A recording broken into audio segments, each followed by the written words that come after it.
fine. So, good afternoon, and we are in the fourth chapter, and we are concentrating on this design phase. So, what we are going till now is that we are going from this overview of our system design. Then we have to take some following decision for your code system design. That we had covered this estimate your system performance and then make a reuse plan. So in case of system performance, we'll check feasibility and we'll go for some simplified assumptions.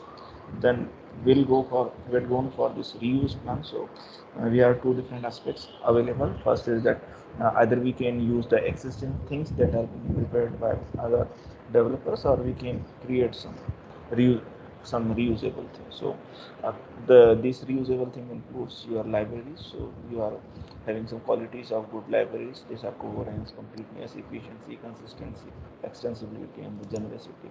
In addition to that, we had some problems with your library. Then we had gone for these frameworks, and we had gone for these patterns, and we would identify two different things, like your patterns are quite different from your framework.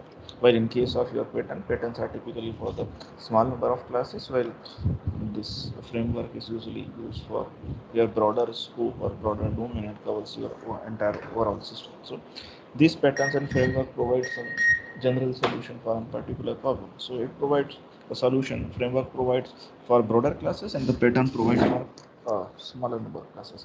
Now the third decision that we have to take for creating our system design is that we have to break our system into subsystems. So this this considered as a modularity, and these are assumed to be some independent, and these subsystems are assumed to be the independent of each other.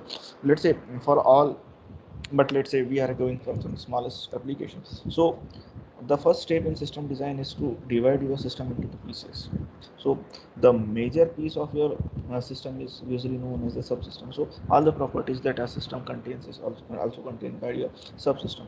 So each subsystem is based on your some common theme, that is they provide some similar functionality. They are having some physical locations, or let's say they are going to execute a same kind of hardware. Let's say, for an example, your computer might include a subsystem for your life. So let's say we are going for a spaceship. So for particular spaceship, your system may include like a system for subsystem for your life support, or we can go for your navigation or engine control, or then running the scientific experiments and so on.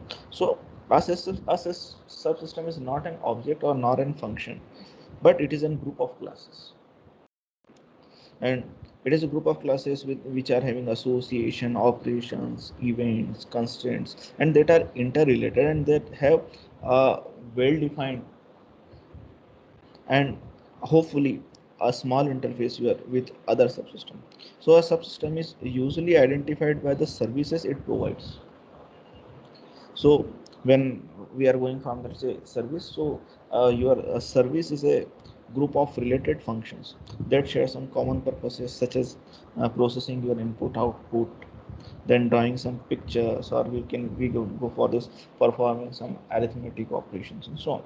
So a subsystem must define the coherent way of looking at a part of your particular problem. For an example, let's say in the file system within your particular operating system is just a subsystem. That this is a file system. It comprises of, let's say, a related set of abstractions that are largely independent of the abstraction in your other subsystem, such as memory management, or let's say process control. So your file system is independent of your memory management, or let's say process control, CPU scheduling, and so on. So this is how we can say that a file system is just an uh, independent subsystem of your particular operating system. So each subsystem has well-defined interfaces to the rest of system. So this is how your another subsystem communicates with your particular subsystem. So these interfaces specify the form of all the interaction and the information flow across your subsystem boundaries. But it does not specify how your subsystem is implemented. So we can consider as a black box. So you are having the interfaces, and you will communicate with all those subsystems. why these interfaces and how your information flow from each one system so another subsystem. So you can think as a black box. So you are getting services or you can giving input or output for this subsystem, but you don't know what is going inside that particular subsystem. So each subsystem can be designed independently without affecting the others. So this is the most important thing that these are considered to be the independent, and these are evaluated or evolved or designed independently. So their design is just an independent, then you'll provide some interfaces and other subsystem or the rest of your model artifacts or this is software artifacts communicates with that particular subsystem via that particular interfaces. So we should define a subsystem so that the most interaction are internal rather than uh, let's say system boundaries. So it reduces the dependency among your subsystems. So our system should can be divided into the some small number of subsystems. Let's say 20, but it is probably too many. So what we can say that we can have a sufficient number of subsystem. Let's say 10, 12, 15, 5, 6. So each subsystem may in turn decompose into the smaller system of its own. So we can go for this hierarchical level. So we are in a system, and then it's a system contains subsystem, and again this subsystem contains more subsystems that are independent of each other. So when the relation between two subsystem can be identified as an either an client server relationship or peer-to-peer relationship. So when we are considering this client server relationship, the client calls on the server and which performs some services and replies the result. So when you are running two subsystems, so one system is considered as server and another subsystem considered as an client. So client calls or uses some services of that particular server, and then this particular server subsystem makes some computation and then uh, replies the result to that particular client, and this how communication goes on. So the client must know the server's interface, what are the signature of all those interfaces, but the server need not know the client interfaces, because all this interaction should be initiated by client. Server is just an independent entity, and it provides services. So those who wants to take services, he just know he should know what are the different types of services that is being provided in particular subsystem, and how this subsystem, how we can communicate with that particular server subsystem. In addition to that, we are in another relationship, that is a peer-to-peer relationship. So in this peer-to-peer relationship, each subsystem may call to another. So all those are considered as some services being offered by one subsystem, and another services being offered by the another subsystem. So this is how they can communicate. So a communication from one subsystem to the another is not necessarily followed by the immediate response. So peer-to-peer interactions are considered to be complicated because we don't need a quick response. Uh, but your subsystem must know each other's interfaces because they have to communicate with each other. So communication cycle can occur that uh, that may be hard to understand, and it is liable to make some design errors. So again, when we are looking for this client server decomposition, whenever it is possible, because uh, this one way communication is supposed to be the easier, and it is easier to build, and it is easier to understand, and we can change than a two-way interaction if we need.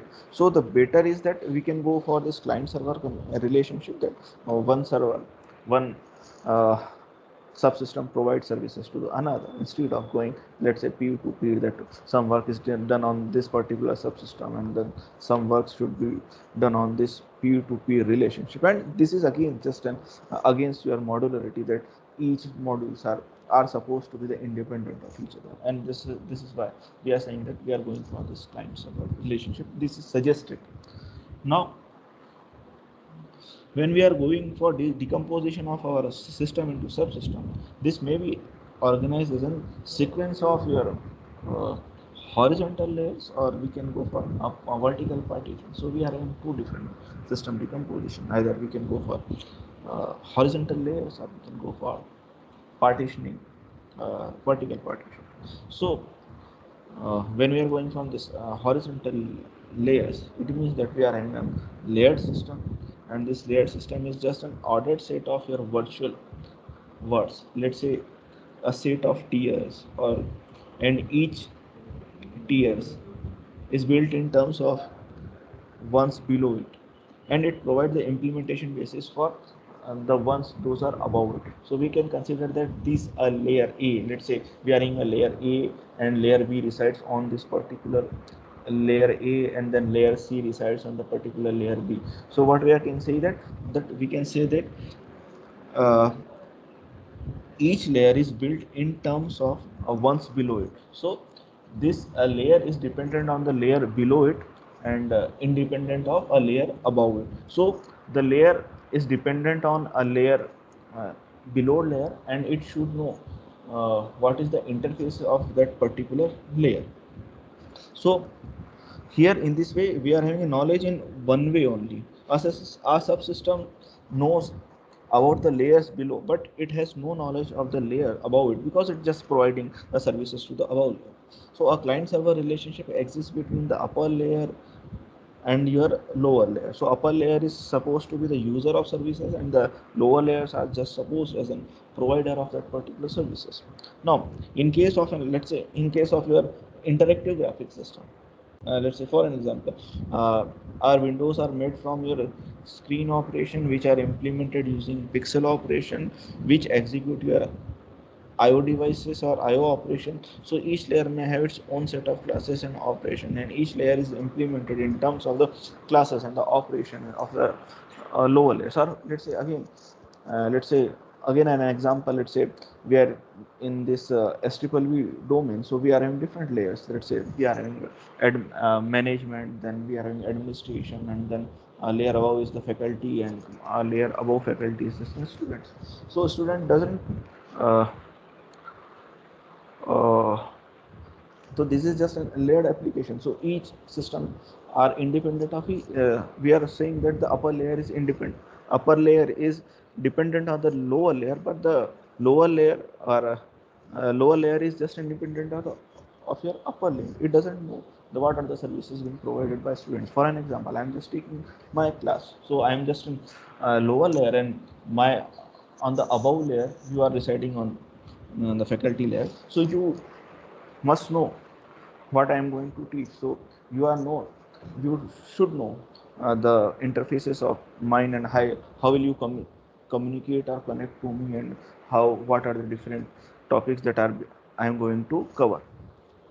But when I am deciding on the lower side, I don't know whether you are concentrating on this lecture, or you are focusing on this lecture, or you are just logged in your system. So this is how we can say that this is a layered architecture. Now a layered architecture comes in the two forms.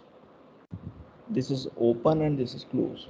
So in particular closed architecture, each layer is built only in terms of the immediate lower layer.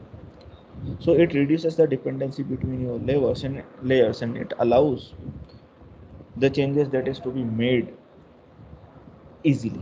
Yeah, because your layer interface affects only by the next layer. While when we are considering this open architecture, a layer can use the features of the lower layer to any depth. So the difference between this open and the closed layer is the level of depth they are communicating with.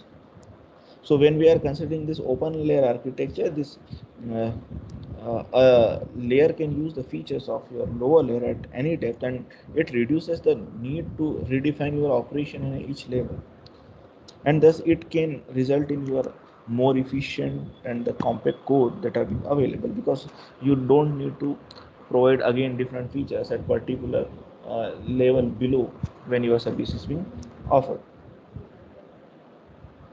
So an open layered architecture uh, does not go for, let's say, information hiding of this object oriented technology, because it is offering services to at any depth. So when we are going from changing to any subsystem, so the changes related to that particular subsystem can affect at any other level or the higher subsystem. And so your open layered architecture is supposed to be the less robust, uh, because we need to make changes at every layer.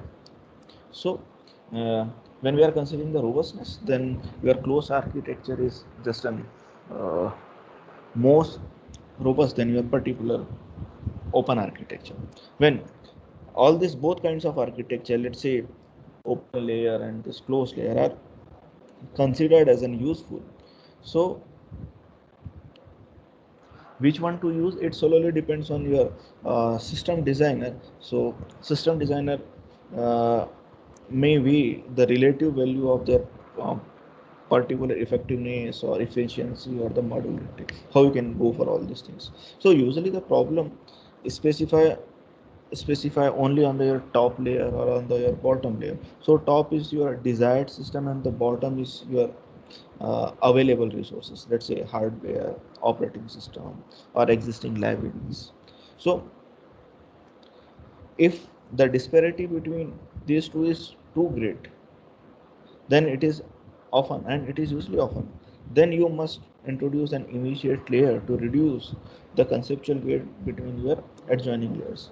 So this is how we can go for layers. Then we are going from this partition. So these partitions are vertically divide your system into several independent, or we can say that weakly coupled subsystems, and each providing one kind of services to the another. For an example, let's say we are going from this computer operating system. So in computer operating system includes your file system, your process control, your virtual memory, or you can have some device management. So a subsystem may have some knowledge of each other, but this knowledge is not that deep, and it avoid some major design dependence. So this is considered to be a vertical, and this is considered to be an horizontal partition. So horizontal layering. So one difference between your layer and partition is that uh, the layer vary in the level of abstraction. So in contrast, let's say the partitions are merely divided into some pieces, and all these pieces have some similar level of abstraction. Whether the another difference in that layer architecture is that these layers are ultimately depend on each other, and usually in your client server relationship or through an open or closed architecture, where in comparison to your peer, these are supposed to be the independent and the mutually independent of each other. So this is the difference between your particular layer and the partition. Then if we are having this layers and this partition, so what we can do is that we can combine layers and partition into our system. So we can decompose our system into subsystem by combining these layers and the partitions. So the layers can be partitioned and the partitions can also be the layers. So like here, the layers are again partitioned, these layers are again partitioned into horizontal way, or we can say that these different layers are uh, combined to make a single partition. So this is how we can achieve a partitioning and combining your layers and partitioning. So let's again take this example. So we are having this as a partition, these are the partition, and we are having different layers. So what we are doing over here is that we can combine this user dialog control. So it is user dialog control particular subsystem, either just a combination of three layers, or we can say that this particular layer is just a combination of three particular vertical partition, and this particular partition is again having three different layers. So this is how we can go for subsystem. So once we identify the top level of subsystem, we must show their information flow. So sometimes your subsystem interact with another subsystems, and but the flow between your information flow between these layers or this subsystem is considered as a simpler. For an example, let's say uh, uh, let's say again an example of your compiler. So we are having different types of computations available, and we can form the pipelining, and in this pipeline we can have layers and we can have different partitions.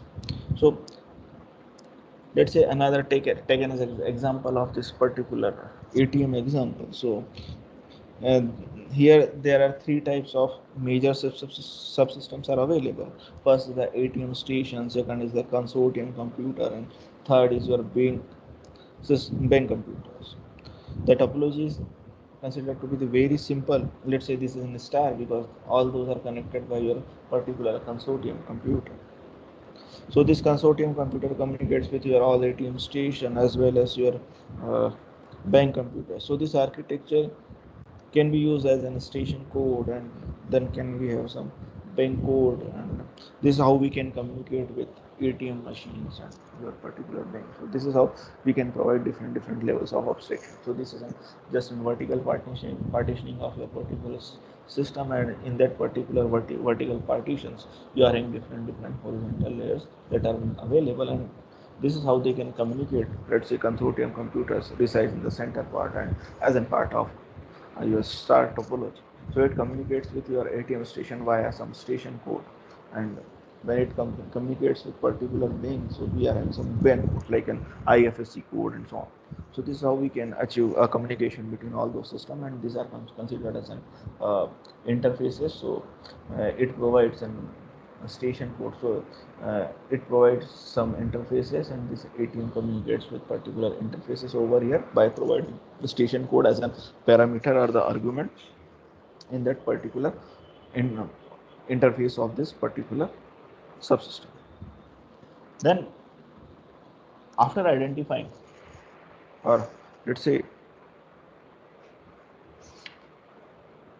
uh, breaking your system into different parts, what we can do is that we can go for identifying the concurrency in between our systems.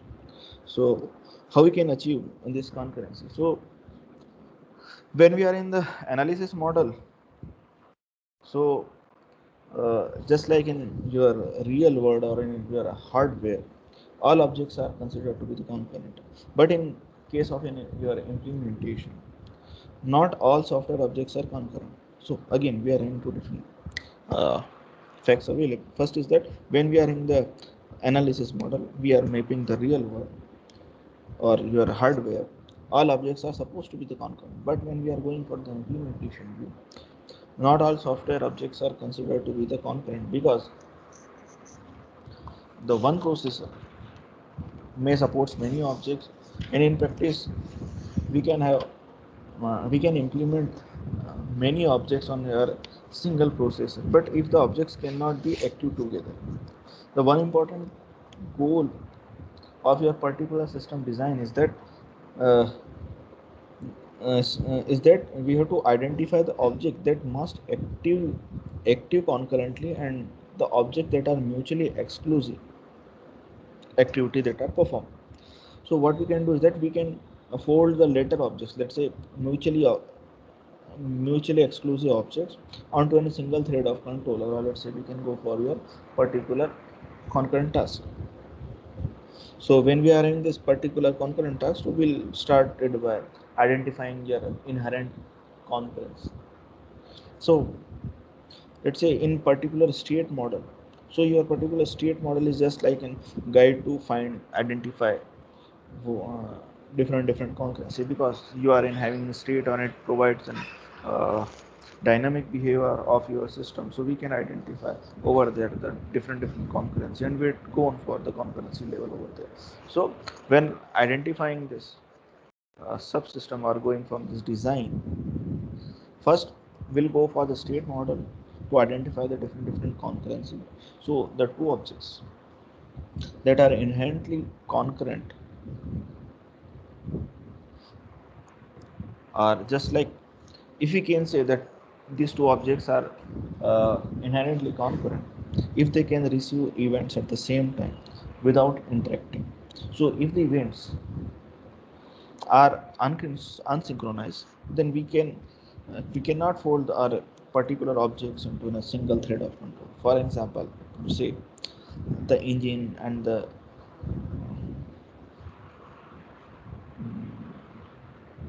again take an example of your aeroplane. So we can have some engine and we are in some wing control system when we are aeroplane, and then they all those can operate concurrently.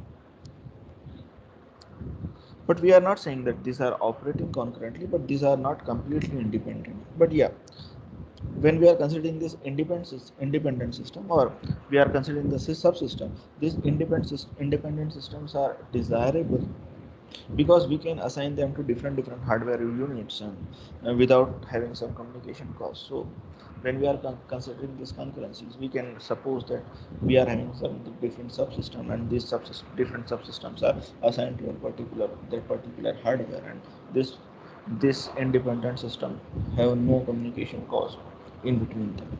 Fine. So we need not to implement the two systems that are inherently concurrent, as they are having separate hardware units available with them. So the purpose of your particular hardware interrupts, or let's say your operating system, or your, let's say, task mechanism, is to just to simulate your logical concurrency in your particular single processor, let's say uniprocessor system. Again, let's say taking an example of your ATM system. So this ATM system contained the requirement that each machine should continue to operate locally in the event of your central system failure. So we would have no choice that we have to include an particular CPU in your particular ATM machine, and this ATM machine should have your full control of your program. So this is how we can go for achieving your concurrency. Then the second task is that we have to define our concurrent tasks. So what are these concurrent tasks? So your objects are considered as an concurrent, but in practice, the objects in your particular systems are interdependent. Again, we are going to your state diagram. So we can examine your state diagrams. So uh, for for your particular individual objects and the exchange of your events among them. So we can say that we can fold our many objects onto a single thread of control. So we are having some thread.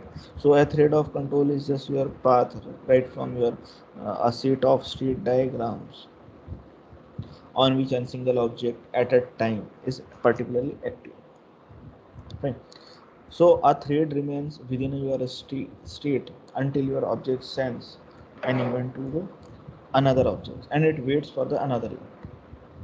So a thread passes to a particular receiver of the event until it eventually returns to a particular original object. So on each thread of control, only a single object at a time is active. So we can implement a thread of control as a task in our particular system. So I'm again saying that a thread of control is just a path right from through your state diagrams on which a single object at a time is active. So again, let's again take an example of your ATM machine. So while bank is just verifying an account or processing the bank transaction, the ATM machine is supposed to be the idle. If a central computer directly controls your ATM machines, then we can combine your ATM objects with the bank transaction object as a single task, because these are supposed to be some parallel tasks that are available. Now the next thing is that we have to take decisions on allocation of our subsystems. So we must allocate each concurrent system to a hardware unit. Either it is general purpose processor or the specialization function unit. So how we can allocate our system? So these are different steps how we can allocate our system. Let's say again estimating the performance and the need of your and the resources needed that are used to satisfy a particular task. Then we can choose hardware or the software implementation of our subsystem. Then we can allocate a software subsystem to processor so to satisfy the performance needs and then minimize the inter-process communication. And then we can determine the connectivity of your physical units and that implements a particular subsystem.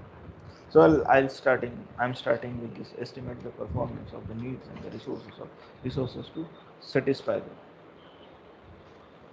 So the decision to use a multiple processor, I'm just going that we have to estimate the performance need. So to do so, the decision to use your multiple processor is based on your uh, uh, hardware functional unit, or we can say that the decision to use either your multiprocessor or let's say hardware functional unit is solely based on your need of your high performance computing machine rather than your single CPU that can provide some services.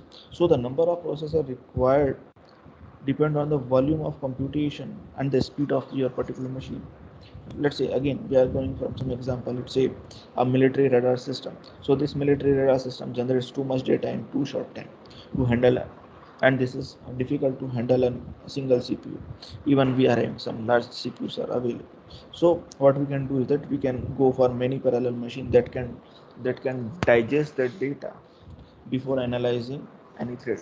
So what we can do is that we can go for uh, a parallel system for that particular system. So when we are taking such type of decision, so a system designer must estimate the required CPU processing power just by computing the steady state load as your product of the number of transactions per second and the time to required and particular processing transaction. So the estimately, when we are going for this, so we are just estimating the values, and these estimates are usually imprecise. So often some experience on experimentation is required. So what we can do is that we should increase the estimate to allow the transient effects, and due to the random variation in a load we can synchronize the burst activities. So the amount of excess capacity needs is just depends on the acceptable rate of failures due to the insufficient resources. So what we can do is that the amount of excess capacity is the amount of excess capacity. This is just an important one.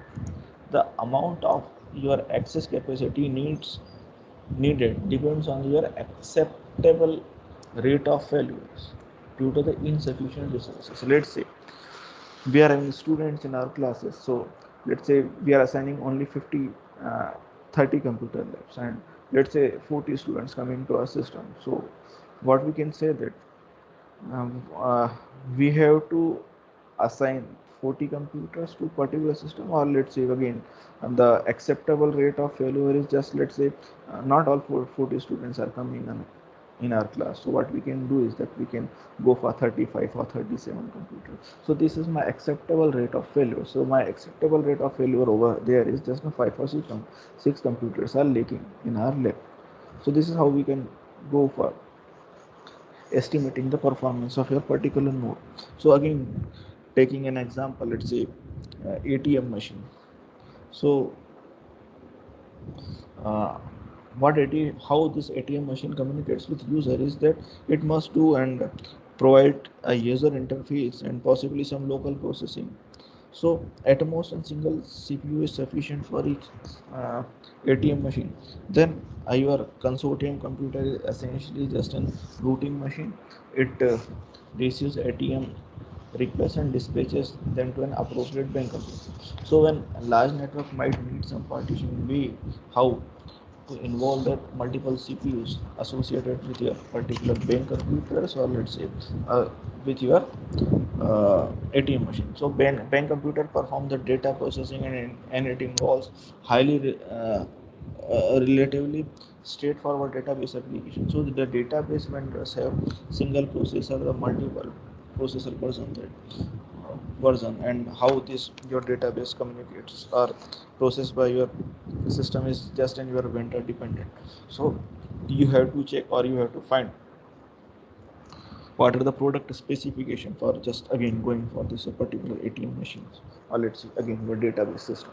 So some machine, or so let's say some CPUs just works on, sorry, some data databases simply works on the uniprocessor system, while some let's say Oracle needs some multiprocessor systems for computing or data analysis things over there. Then the next thing for allocation of your subsystem is that we have to go for making hardware and the software teams, because this we have to identify, or we have to go for some balancing between your hardware and software. हमको कितना hardware रखना है, हमको कितना software रखना है. So your object orientation provides a good way for thinking about your hardware. So each device is just an object that operates concurrently with another object. So we must decide which subsystem will be implemented in hardware and which in your particular software. So there are two main reasons for implementing a subsystem in your particular hardware. The first thing is that cost. So existing hardware provides exactly the functionality required. Today, it is easier to buy a floating point chip than to implement the floating point in your particular software. So sensor, actuator must be your hardware. And of course, this might be in hardware. When we are going for again performance, the system requires higher performance than your general CPUs that can provide. So uh, we need some efficient hardware that is available. For an example, chips that perform faster computation, or say let's say we need some GPUs for your TensorFlow application. So this is how we can go for finding which part is implemented as an hardware and which part is implemented as an software. So we have some difficulty in designing our system right from your meeting your externally imposed hardware or the software constraint. So object oriented design provides no magic solution in choosing what comes on the hardware and what comes on the software. So you have to make decisions whether we should go for hardware and we should go for software. So this decision solely depends on your cost and the performance. And yeah, hardware can be used at one time, but it performs better, or it performs 10 times faster than particular your software. So you have to choose whether the speed, accuracy, or whether you should go for cost and so on. So this is all about the allocation of your uh, subsystem for your making hardware and software. Then in next class we'll go for allocating your tasks to task related to your processor, and then we'll go for management of data storage and so on. So this is for today's class, and if you are having some problem then you can ask me. Otherwise I'll